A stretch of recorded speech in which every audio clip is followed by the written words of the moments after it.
Today we're going to read a little bit further in the story of Hannah and Samuel and what God was up to. So this lady, not having children, asked God for a child, and this was a regular part of her prayer, and God blessed her and honored her. And as a result of that, Hannah had said she would dedicate him to the Lord. Now that dedication is a little bit different than we do today, because Hannah literally gave Samuel to the priest to raise in the temple as a servant of God. It's an amazing thing. Now, she didn't just like drop him off like an orphanage thing. She would come and visit and bring him stuff, but she gave him to the Lord, and God gave her other children. But the focus here is this. Eli, as the high priest, had sons that were corrupting God's word and God's teachings, and they were not living right, and Eli knew it. He told them not to, but he didn't do anything. So here's Samuel.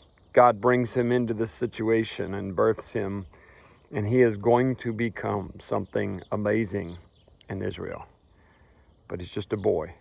Listen to what God's word says. Meanwhile, the boy Samuel served the Lord by assisting Eli.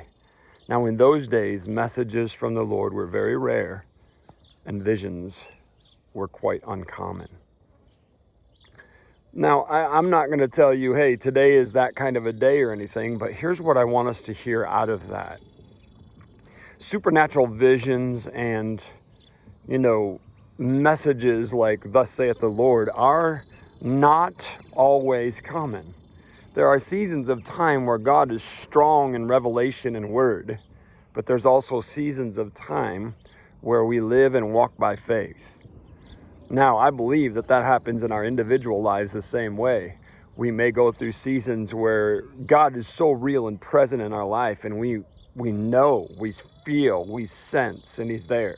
But we also go through those seasons where it's not anything to do with our feeling. The reason for that, church, is that we live by faith.